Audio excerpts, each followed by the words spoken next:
A friend of mine recently asked me, do we matter?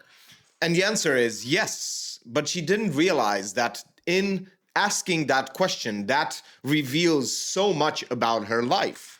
She didn't understand that in order to ask that question, you really have to rise above your primal needs. You have to be higher up in the Maslow's hierarchy of needs. Because if you didn't have shelter, if you didn't have food, security, all of these things, you wouldn't be able to actually think about the meaning of life. And that is a beautiful thing. More and more people are struggling with the meaning of life. More and more. You have to understand that that was a privilege only for the rich until not long ago. So that's one of the biggest reasons why we should embrace this struggle with meaninglessness. And of course, my answer was we mean a lot, but not in the way that we want. That's the problem. We want accolades, we want success, we want achievements, we want other people to view us as super important.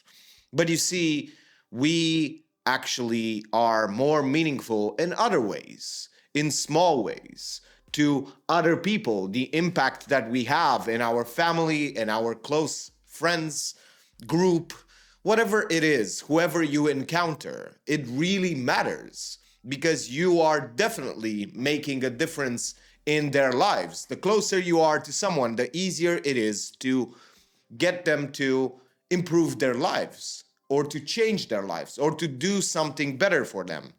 You see, this struggle with meaningfulness comes from a society. It actually gets perpetuated by a society that puts individuality on a pedestal, that really tells you that you should be super independent, but not understanding that independence is not always the way.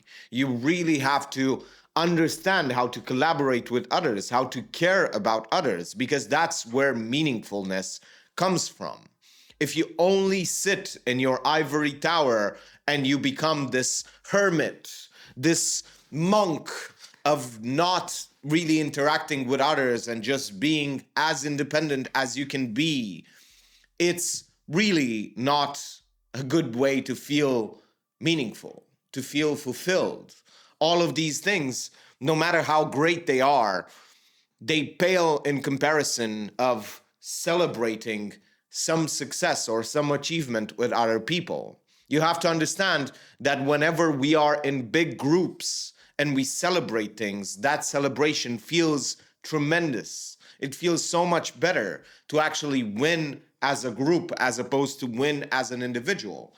But we lose track of this. We lose track of the fact that caring for others and helping them is one of the best ways to actually improve our meaningful experience of life.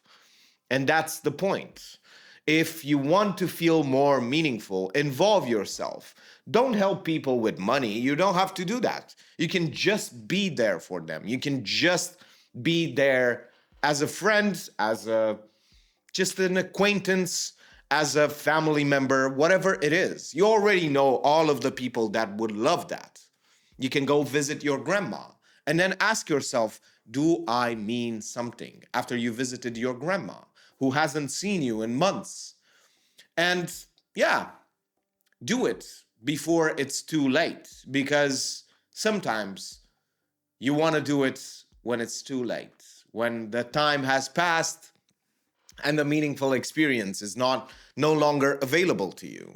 So you have to understand that in order to feel this meaningful experience of life, you have to care more as opposed to detach more, as opposed to getting more individualistic, getting more independent. Sure, it's a good part of life, but connecting yourself to the world, to society, to your friends, to your family, really brings so much more joy to your life as opposed to detaching. Of course, it is not needed. You can also start a new family, start new friendships, do all of these things. But Of course, all of these things are harder. It's much easier to just be individualistic and blame other people for, or society, or whatever else, for our emptiness, for our feeling of just, I don't know if it's that word, it's alienation, just feeling outside of society, outside of the world. We don't feel part of it. We don't feel part of the world, of society, of nature, of our family, of whatever it is. We are distant. We are detached. And that is the real problem of this society, of this world. It is that it teaches us to be detached as opposed to connecting to other people. It teaches us to be independent as opposed to actually creating good dependent relationships. You have to understand that most of the things that you do are dependent on so many things going right: the internet, the camera, the microphone, the electricity, everything. You see, ever since I started this channel, only once I didn't have light. Only once it happened. And I do film quite a bit. So you have to understand how rare that is.